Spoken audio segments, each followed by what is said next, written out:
दोस्तों, किसी को बुरा बोलना, चुगली करना, बुराई करना, जलन व ईर्ष्या का भाव रखना, ये सब आपकी तरक्की व खुशियों को रोक देते हैं, आपके जीवन में गहरा प्रभाव डालते हैं। क्या भाग्य में लिखा कभी मिट सकता है? आज की इस सुंदर कहानी में आपको पता चलेगा कि जो कुछ भी हमारे जन्म से पहले लिखा जा चुका होता है, क्या उसको मिटाया जा सकता है?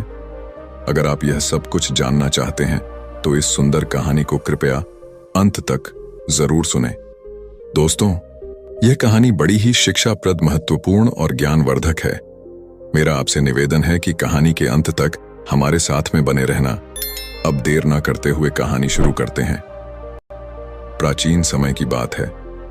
एक गांव में रामू नाम का गरीब किसान रहता था। उसके परिवार में सिर्फ वह और उसकी पत्नी रहती थी। किसान के घर में बहुत समय के बाद एक लड़के का जन्म हुआ। किसान और उसकी पत्नी बहुत खुश थे। सभी आसपास के लोग किसान को बधाई देने के लिए आ रहे थे। एक दिन सुबह का वक्त था। तभी किसान के घर के बाहर से एक साधु ने भिक्षा के लिए आवाज लगाई। किसान के घर में आज खुशी का दिन था, इसलिए उसने साधु महाराज को अंदर बुला लिया और उन्हें बैठने के लिए कहा। जब साधु महाराज बैठ गए तो किसान ने साधु महाराज से कहा, महात्मा जी, हमारे घर में बहुत समय के बाद बच्चे का जन्म हुआ है। आप कृपया करके इसका नामकरण कर दीजिए। साधु ने जैसे ही बच्चे को अपनी गोद में उठाया, तभी साधु ने देखा कि बच्चे की बाजू पर एक चिन्ह बना हुआ है जो राजयोग को दर्शाता है। साधु बच्चे की बाजू के ऊपर चिन्ह देखकर हैरान रह गया। किसान ने जब साधु को हैरान परेशान देखा तो उसने कहा, महात्मा जी, क्या बात है? आप इतना परेशान क्यों नजर आ रहे हो? साधु ने कहा, बेटा, मैं परेशान नहीं हूं, बल्कि मैं तो बहुत खुश हूं, क्योंकि तुम्हारा बेटा बहुत किस्मत वाला है। तुम्हारे बेटे की किस्मत में राजयोग लिखा है। किसान ने कहा, महात्मा जी, मैं आपकी बात समझा नहीं। आप क्या कहना चाहते हो? साधु ने कहा, बेटा, तुम्हारा पुत्र एक दिन राजा बनेगा। इसका विवाह 16 वर्ष की आयु में इस राज्य की राजकुमारी के साथ होगा और फिर यह इस नगर का राजा बन जाएगा। साधु की बात सुनकर रामू बहुत खुश हुआ। जब गांव के लोगों को पता चला कि रामू का बेटा एक दिन इस नगर का राजा बनेगा, तो सभी लोग उसको देखने के लिए आने लगे। एक दिन की बात है। उस नगर का राजा हिरण का शिकार करता करता काफी दूर जंगल में निकल गया, लेकिन हिरण राजा के हाथ नहीं आया। राजा को हिरण का पीछा करते करते प्यास लग गई थी, लेकिन राजा को आसपास कोई नदी या तालाब भी नहीं मिला जहां से वह पानी पी सके। राजा काफी समय से जंगल में इधर उधर घूम रहा था। राजा पानी की तलाश में भटकता हुआ उसी गांव में पहुंच गया जहां रामू रहता था। तभी राजा की नजर एक महात्मा के ऊपर पड़ी। राजा ने महात्मा से पानी मांगा। महात्मा ने राजा को रुकने के लिए कहा और अपनी कुटिया के अंदर से पानी लेने के लिए चले गए। महात्मा ने पानी लाकर राजा को दिया। राजा पानी पीने लगा। पानी पीने के बाद राजा ने देखा कि बहुत सारे लोग बाहर इकट्ठे होकर जा रहे थे। राजा ने महात्मा से उन लोगों के बारे में पूछा तो महात्मा ने कहा, यह सभी रामू के घर में एक बहुत ही किस्मत वाला बच्चे का जन्म हुआ है और एक साधु बाबा ने उसके बारे में भविष्यवाणी की है। राजा ने पूछा, बाबा, ऐसी कौन सी भविष्यवाणी की है जिसके कारण सभी लोग वहां जा रहे हैं? महात्मा ने कहा, साधु बाबा ने बताया है कि जब रामू का बेटा 16 साल का होगा तो उसका विवाह इस राज्य के राजा की पुत्री के साथ होगा और उसका पुत्र इस राज्य का राजा बनेगा। महात्मा की बात सुनकर राजा को बहुत गुस्सा आया कि आखिर एक मामूली किसान का बेटा उसकी पुत्री के साथ विवाह कैसे कर सकता है। राजा ने महात्मा से कहा, महात्मा जी, मैं ही इस राज्य का राजा हूं और आप क्या सोचते हो, एक मामूली किसान के बेटे के साथ मैं अपनी बेटी की शादी कर दूंगा। महात्मा ने कहा, राजन, जो इस बच्चे के भाग्य में लिखा है उसे कोई नहीं मिटा सकता। राजा को अपनी ताकत पर बहुत घमंड था। उसने कहा, महात्मा जी, मैं भगवान का लिखा हुआ आपको मिटाकर दिखाऊंगा। महात्मा ने मुस्कुराते हुए कहा, राजन, मैं भी यही हूं और आप भी यही हैं, देखते हैं। राजा ने महात्मा को प्रणाम किया और वापस अपने राजमहल चला गया। रात को राजा को नींद नहीं आ रही थी। वह यही सोच रहा था कि किसी भी हालत में उस साधु की भविष्यवाणी को सच नहीं होने देनी है। अगले दिन राजा अपना वेश बदलकर रामू के गांव में पहुंच गया। लोगों से पूछता पूछता राजा रामू के घर पहुंचा। राजा ने रामू के घर के बाहर जाकर उसे आवाज लगाई। रामू उसकी आवाज सुनकर घर से बाहर आया और उससे पूछा, आप कौन हो और किस लिए आए हो? राजा ने कहा, मैं सेठ हूं और मेरे खुद के कपड़े का व्यापार भी है और पास के ही गांव में रहता हूं। मैंने लोगों से सुना है कि तुम्हारे घर में एक तकदीर वाला बच्चे का जन्म हुआ है और उसकी किस्मत में राजयोग लिखा हुआ है। रामू ने कहा, हाँ सेठ जी, आपने सही सुना है। राजा ने रामू से कहा, अगर तुम बुरा ना मानो तो एक बात कहूं। रामू ने कहा, हाँ सेठ जी बोलो। राजा ने कहा, तुम अपना बच्चा मुझे दे दो, इसके बदले में मैं तुम्हें बहुत सारा धन दूंगा और तुम्हारे बच्चे का पालन पोषण भी करूंगा। रामू की पत्नी ने कहा, नहीं सेठ जी, मैं अपना बच्चा आपको नहीं दे सकती। राजा ने कहा, तुम एक मामूली से किसान हो, तुम अपने बच्चे का पालन पोषण अच्छी तरह से कैसे कर सकोगे? रामू ने सेठ की बात सुनकर कहा, हाँ सेठ जी, आप ठीक कहते हो, हम इस बच्चे का पालन पोषण अच्छी तरह से नहीं कर सकेंगे। रामू की बात सुनकर उसकी पत्नी ने कहा, ठीक है सेठ जी, मैं आपको अपना बच्चा देने के लिए तैयार हूं, लेकिन जब यह 16 साल का हो जाएगा तब आप मुझे इसे वापस कर दोगे। राजा ने कहा, हाँ ठीक है, जब तुम्हारा बच्चा 16 वर्ष का हो जाएगा तो मैं इसे तुम्हें वापस कर दूंगा। यह कहकर राजा ने बच्चे को ले लिया और वहां से चला गया। राजा अपने साथ बच्चे को लेकर एक नदी पर पहुंचा। राजा ने सोचा था कि वह बच्चे को नदी में छोड़ देगा और उसकी मृत्यु हो जाएगी, लेकिन बच्चे का मासूम चेहरा देखकर उसको नदी में छोड़ने की हिम्मत नहीं हुई। बहुत सोचने के बाद राजा ने लकड़ी का एक संदूक लिया और बच्चे को संदूक में बंद करके पानी में बहा दिया। राजा ने सोचा संदूक गहरी नदी में जाकर अपने आप ही डूब जाएगा और यह बच्चा मर जाएगा। यह सोचकर राजा अब निश्चित होकर वापस राजमहल में चला गया कि अब यह बच्चा वापस नहीं आएगा और मेरी बेटी के साथ इसकी शादी भी नहीं होगी। मैंने भाग्य का लिखा हुआ मिटा दिया। उधर वह संदूक बहता हुआ एक नदी के किनारे पर पहुंचा, जहां पर एक धनवान सेठ सूर्य देवता को जल चढ़ा रहे थे। उस सेठ ने जब संदूक को खोलकर देखा तो उसके अंदर एक बच्चे को देखकर वह हैरान हो गए। उस सेठ की कोई संतान नहीं थी। सेठ उस बच्चे को अपने घर ले गया। सेठ की पत्नी बच्चे को देखकर बहुत खुश हुई। उसने जब सेठ से पूछा कि यह बच्चा किसका है, तो सेठ ने उसको बच्चे के बारे में बताया कि कैसे वह उस नदी में बहता हुआ मिला है। सेठ और उसकी पत्नी ने बच्चे के लिए भगवान को हाथ जोड़कर धन्यवाद किया। अब वह बच्चा सेठ के घर में पलने लगा। सेठ ने उस लड़के का नाम सूरज रखा था। इसी तरह धीरे धीरे 16 वर्ष बीत गए। सूरज बहुत ही समझदार और बुद्धिमान था।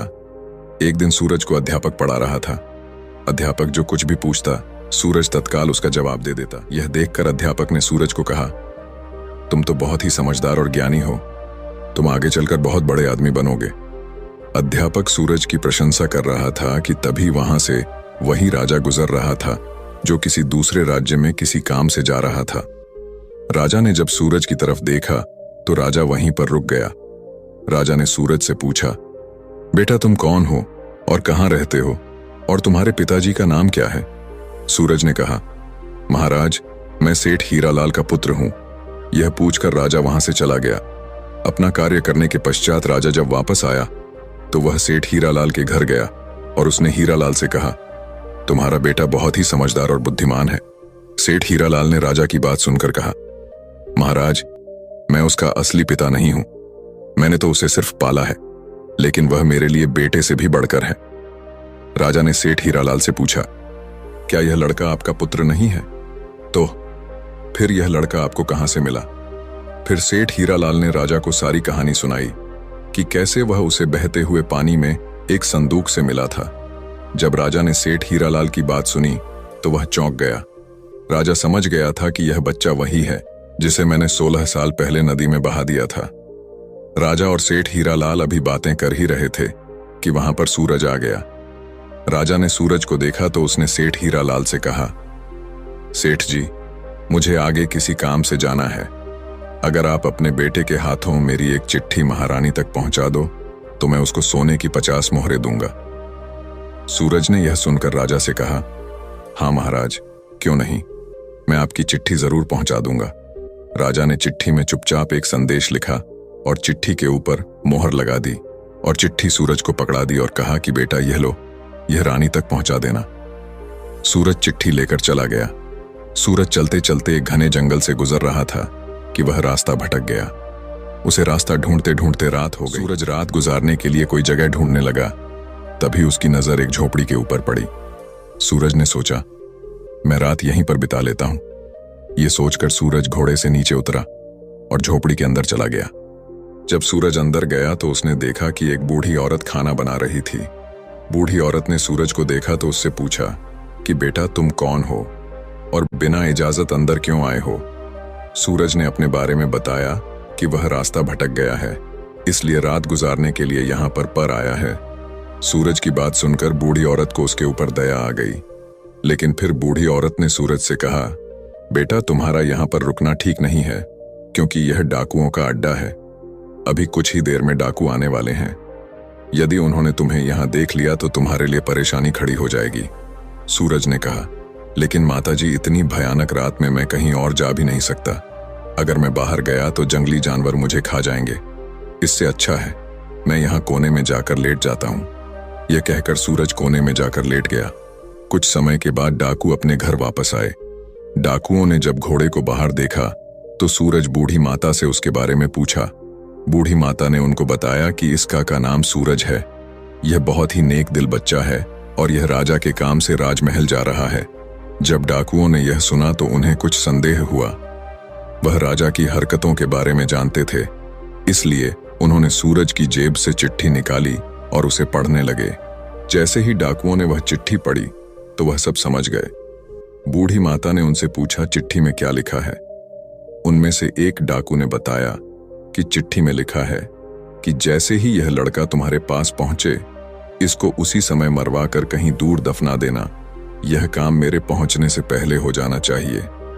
बूढ़ी माता ने जब यह बात सुनी तो बोली, यह राजा कितना दुष्ट है, जिसके हाथों चिट्ठी भिजवा रहा है, उसी को मरवाने का आदेश भी दे रहा है। यह सोचकर बूढ़ी माता ने सोचा कि मुझे इस मासूम को बचाना चाहिए। उसने डाकुओं से कहा।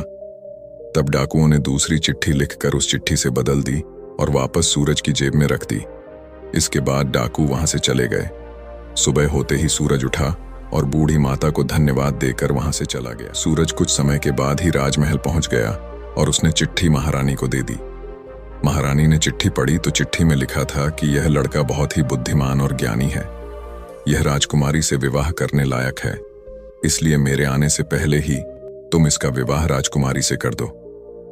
महारानी सोचने लगी कि आखिर ऐसे कैसे महाराज किसी अनजान से राजकुमारी का विवाह कर सकते हैं, लेकिन फिर उसने देखा कि चिट्ठी पर राजा की मोहर भी लगी हुई थी, इसलिए यह लड़का झूठ नहीं बोल सकता। यह सोचकर महारानी ने राजकुमारी का विवाह उस युवक से कर दिया।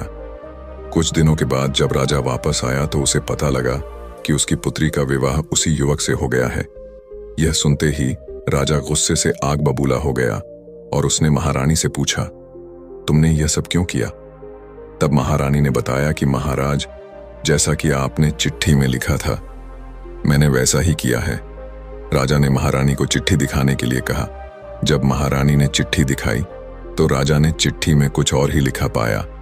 यह देखकर राजा ने गुस्से में सैनिकों को, जाओ और जाकर सूरज को पकड़ कर लाओ। सैनिक तुरंत गए और सूरज को पकड़ कर ले आए। राजा ने गुस्से में सूरज से कहा, तुमने धोखे से मेरी पुत्री के साथ विवाह तो कर लिया, लेकिन मैं तुम्हें अपना दामाद स्वीकार नहीं करूंगा। सूरज ने राजा की बात सुनकर कहा, लेकिन महाराज, मैंने तो आपके साथ कोई धोखा नहीं किया है। राजा ने सूरज की बात सुनकर कहा, तुम मुझे भी बेवकूफ बनाना चाहते हो, लेकिन मैं तुम्हें अपना दामाद स्वीकार नहीं करूंगा। अभी दोनों की बात चल ही रही थी कि एक सैनिक ने आकर राजा से कहा, महाराज, बाहर एक महात्मा आए हैं, वह आपसे इसी समय मिलना चाहते हैं। राजा ने महात्मा को अंदर लाने का आदेश दिया। महात्मा जी अंदर आए तो राजा ने उठकर उनको प्रणाम किया और उनके आने का कारण पूछा। महात्मा ने कहा, राजन, लगता है आपने मुझे पहचाना नहीं। राजा ने कहा, नहीं महाराज, मैंने आपको नहीं पहचाना। नहीं, महात्मा ने मुस्कुराते हुए कहा, राजन, मैं वही हूं जिसे तुम आज से 16 वर्ष पहले भाग्य का लिखा मिटाने की बात बोलकर आए थे। जैसे ही महात्मा ने यह बात कही, राजा एकदम से चौंक गया। उसे सब कुछ याद आ गया। महात्मा ने मुस्कुराते हुए कहा, क्यों राजन, भाग्य का लिखा मिटा दिया? राजा ने आंखें नीची करके कहा, नहीं महात्मा जी, मैं भाग्य के हाथों हार गया। महात्मा ने कहा, राजन, भाग्य के हाथों कोई नहीं जीत सकता, इसलिए अब सूरज को अपना दामाद स्वीकार करो और अपना राजपाट उसको सौंप दो। राजा ने कहा, महात्मा जी, जैसा आपने कहा है वैसा ही होगा। राजा को समझाकर महात्मा जी वहां से चले गए। राजा ने सूरज से माफी मांगी और सारा राजपाट उसको सौंप दिया। तो दोस्तों, कैसी लगी आपको ये कहानी? आप हमें कमेंट सेक्शन में जरूर बताना, और अच्छी लगी हो तो इस चैनल को सब्सक्राइब जरूर कर लेना। तो चलिए मिलते हैं ऐसी ही कोई नई कहानी में। तब तक के लिए अपना ख्याल रखें। धन्यवाद और नमो बुद्धाय।